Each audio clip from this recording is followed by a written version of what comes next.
ഇപ്പം ഞങ്ങളുടെ തങ്കൂന് ഇന്ന് ട്രെയിനിങ് ആണ് ചോറ് വെക്കാനുള്ള. ആദ്യത്തെ ഘട്ടമായിട്ടുള്ള അരി കഴുകലാണ്. നമ്മുടെ മോട്ടാർ റൈസാണ്, നമ്മുടെ നാടൻ പാലക്കാടൻ മുട്ട. ഓരോ അരിയിലും അത് കഴിക്കുന്നവന്റെ പേരുണ്ട്. ആണോ? ഇതിലേത് പേരാണ്? പേര് സിവിക്കുട്ടൻ തോട്ടത്തറയിൽ നാരായണ പിള്ളൈ. നിന്റെ പേരപ്പൊ ഇല്ലേ അതിനകത്ത്? ഇല്ല, അതിനകത്ത് മുഴുവൻ നിന്റെ പേരാ. എന്റെ പേര് അതിനകത്ത് ഇല്ല. ഞാനിന്ന് ചോറ് കഴിക്കുന്നില്ലല്ലോ. 1 കിലോ അരിയുടെ തങ്കുവിന്റെ പേര് എഴുതിയേക്കുന്നത്. തങ്കു തങ്കു തങ്കു തങ്കു. അടച്ചോ? ഞാൻ അടുപ്പ കയറ്റി വെക്ക്. ട്രെയിനിങ്ങാ, പഠിച്ചു. ചോറൊക്കെ വെക്കാൻ പഠിക്കണ്ടേ? ചോറൊക്കെ വെക്കാൻ പഠിക്കണ്ടേ? അച്ഛൻ വയ്യാതായി, അമ്മയ്ക്കും വയ്യാതായി കഴിഞ്ഞാൽ പിന്നെ തങ്കുവിന്റെ അങ്ങനെ ആര് ഭക്ഷണത്തിന് ബിയാനെ ആര് നോക്കും? അപ്പം ഫ്രണ്ട്സ്, നമുക്ക് കുക്കറിൽ ചോറ് വെച്ചിട്ട് കുക്കറിൽ തന്നെ വാർക്കാം. നമ്മുടെ പാലക്കാടൻ മുട്ടയ്ക്ക് ഞങ്ങൾ 3 വിസിലാണ് അടിക്കുന്നത് കുക്കറിനകത്ത്.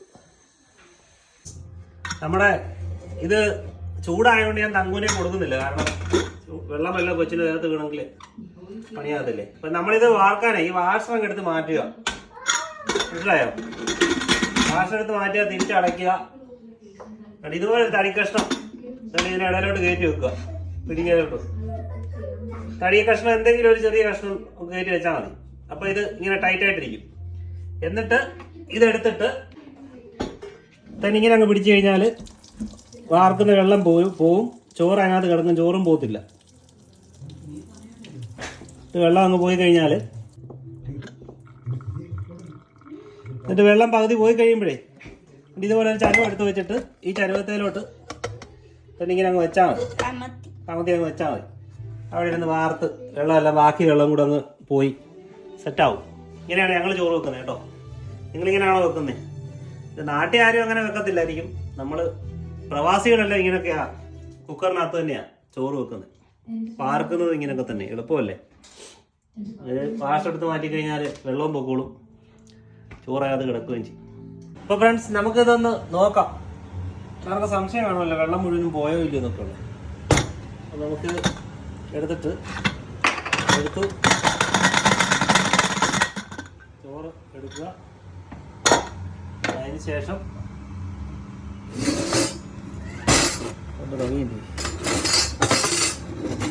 ഒന്ന് തവിയിട്ടൊന്ന് ഇളക്കുക.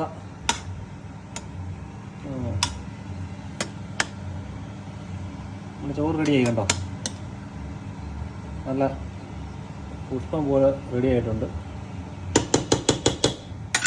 എന്നിട്ട് ജസ്റ്റ് വേണ്ട നമ്മുടെ അടുപ്പയിലോട്ട് വെച്ചിട്ട്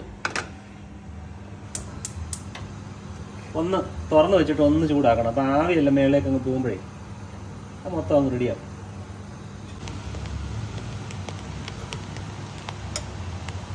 ചെറിയ ടപ്പ് ടപ്പ് ടപ്പ് എന്നുള്ള ചോറ് പൊട്ടുന്ന ഒരു സൗണ്ട് വരും. അന്നേരം അങ്ങ് നിർത്തിയാൽ മതി. ഒരു കുഴപ്പമില്ല കണ്ടോ, നല്ല അടിപൊളിയായിട്ട് വേവുകയും ചെയ്തു, നല്ല പഞ്ഞി പോലെ വേവുകയും ചെയ്തു, അടിപൊളിയായിട്ട്. Thank you.